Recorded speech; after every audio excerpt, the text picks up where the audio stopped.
જિલ્લાના હિન્દુ બહુમતી ધરાવતા વિસ્તારોમાં અશાંત ધારો લાગુ કરવાની માંગ ઉઠી છે। આ સાથે જ ધામધોડ, જોશીપરા, આદિત્યનગર, હર્ષદનગર, વિજયનગર સહિતના વિસ્તારના રહીશો છેલ્લા 3 વર્ષથી અશાંત ધારો લાગુ કરવાની માંગ કરી રહ્યા છે।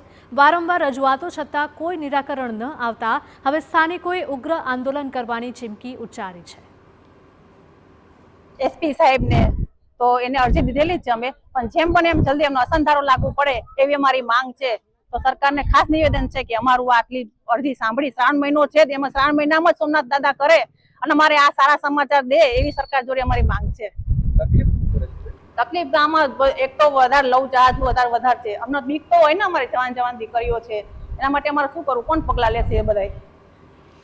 હેમાવન સોસાયટીના લોકોએ પણ આ મુદ્દે ઉગ્ર રોષ ઠાલવ્યો છે।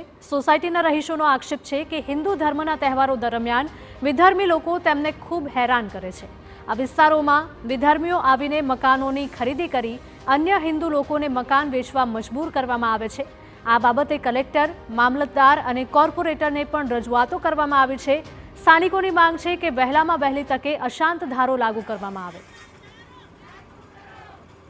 અહીંયા આ ધર્મી લોકો આવી મકાનો ઊંચા ભાવથી લઈ લે છે અને પછી હિન્દુના મકાનો ઊંચા ભાવથી લઈ લે છે અને એ મકાનો લઈ અને પછી પગપેસારો કરે છે। અમારે બહેનો દીકરીઓ તથા કોઈ સમયની અંદર આ પૂજા અર્ચના ભગવાનના મંદિરે આવવું જવું, બીજું ત્રીજું કોઈ પણ કાર્ય કરવામાં અમને બહુ અડચણ પડે છે।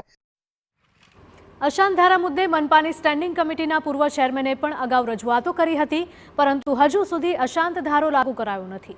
સ્ટેન્ડિંગ કમિટીના પૂર્વ ચેરમેને કહ્યું કે જૂનાગઢમાં બધા લોકો હળીમળીને રહે છે, પરંતુ હિન્દુ પ્રધાન વિસ્તારમાં વિધર્મીના પગ પેસારાથી ભવિષ્યમાં શાંતિ છે તે દોહડાઈ શકે।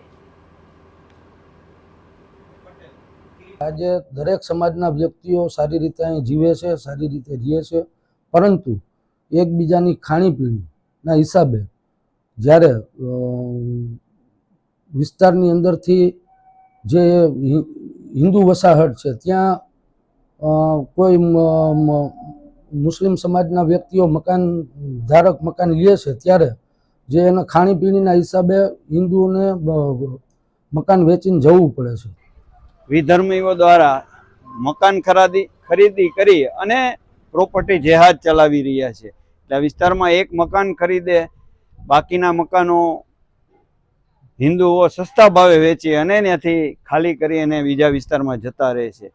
જો આ પ્રવૃત્તિ રોકવી હોય તો આ તમામ વિસ્તારોમાં અશાંત ધારો લગાવવો ખૂબ જરૂરી છે। સરકારને અમે અનેક વખત રજૂઆતો કરી છે, પરંતુ આમાં કોઈ નિર્ણય થતો નથી। જૂનાગઢ શહેરની અંદર જોશીપરા વિસ્તાર અને જોશીપરા વિસ્તારની અંદર ખામરોડ હોય, વિજયનગર હોય, હર્ષદનગર હોય, ગોકુલનગર હોય, આ તમામ વિસ્તારના સ્થાનિક લોકોએ છેલ્લા 3 વર્ષથી અશાંત ધારાની માંગ કરવામાં આવી છે।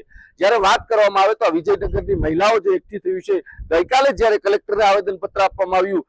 બીજી તરફ જો વાત કરીએ તો જૂનાગઢ મહાનગરપાલિકાના પૂર્વ સ્ટેન્ડિંગ ચેરમેન હરેશ પરસાણાએ પણ 3 વર્ષ પહેલા સરકારને રજૂઆત કરવામાં આવી હતી કે તાત્કાલિક ધોરણે આ વિસ્તારમાં અશાંત ધારો લાગુ કરવામાં આવે કે આ વિસ્તારના લોકોની બેનો દીકરીઓ પણ સલામતી નથી, કે જે રીતે વિધર્મીઓ દ્વારા જે જમીનની ખરીદી કરવામાં આવે છે, મકાનોની ખરીદી કરવામાં આવે છે અને જે રીતે પ્રોપર્ટી જેહાદ જે શરૂ કરવામાં આવ્યું છે તેની સામે આ વિસ્તારના લોકોની ઉગ્ર માંગ છે કે સરકાર દ્વારા તાત્કાલિક ધોરણે જે અશાંત ધારો લાગુ કરવામાં આવે।